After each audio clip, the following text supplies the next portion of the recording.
Anne-Marie Sandrini.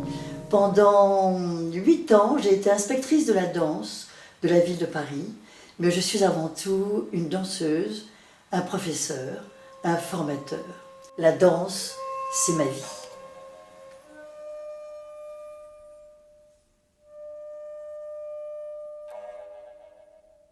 Quand Francisco m'a parlé de son projet avec les enfants colombiens et les enfants français, et surtout le thème sur lequel il voulait les faire travailler, c'est-à-dire la terre, l'eau, le bois, la nature, j'ai tout de suite été terriblement intéressée parce que bien évidemment, depuis toujours, l'artiste, le danseur, le peintre veut raconter aux autres hommes la nature.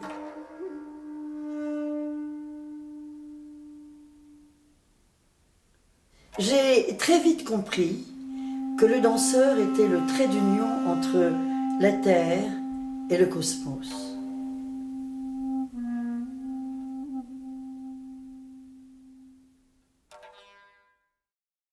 Qu'est-ce qui est né en premier? Est-ce la danse ou la musique? Est-ce la musique ou la danse? Est-ce qu'on a commencé à piétiner le sol ou est-ce qu'on a commencé à taper avec un bout de bois sur un tronc d'arbre? Les deux sont nés certainement en même temps. On a ouvert nos oreilles et donc le corps s'est mis en mouvement et dès qu'il y a mouvement, il y a danse.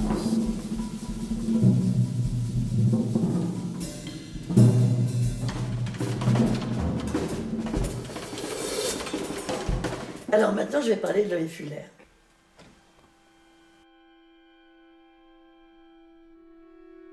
Comment on contacte tout ça avec l'œil filaire?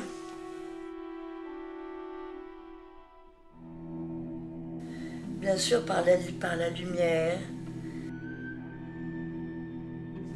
par les danses traditionnelles.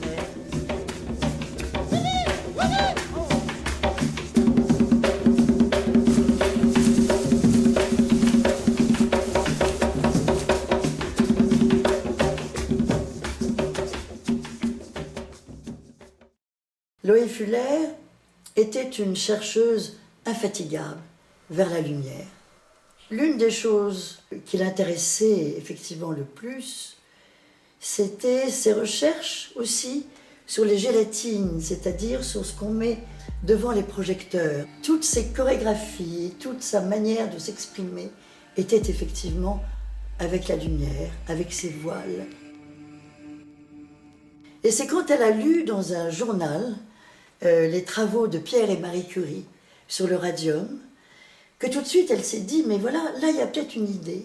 Et Pierre et Marie Curie l'ont invitée dans leur laboratoire.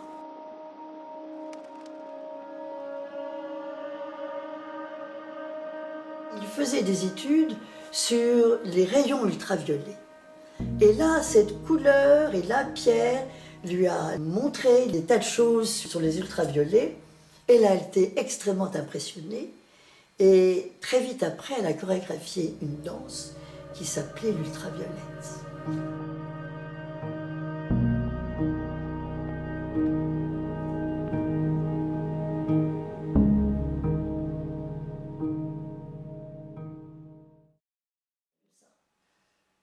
Et comme c'est bientôt le départ, ce qu'elle voulait avant tout, c'était justement cet effet de lumière sur ses voiles. Alors elle eut l'idée d'utiliser des sels d'argent. À ce moment-là, le voile devenait trop rigide, il n'y avait plus de fluidité. Et elle cherchait justement cette fluidité dans l'espace avec ses voiles. Elle voulait mettre ces petites plaquettes de sel d'argent et ça n'allait pas, et qu'elle a eu cette idée extraordinaire de mettre simplement des gouttes de sel d'argent sur ses voiles. Et ce sel d'argent qui donne cette luminosité. Et là, c'est devenu, bien évidemment, la danse des lucioles.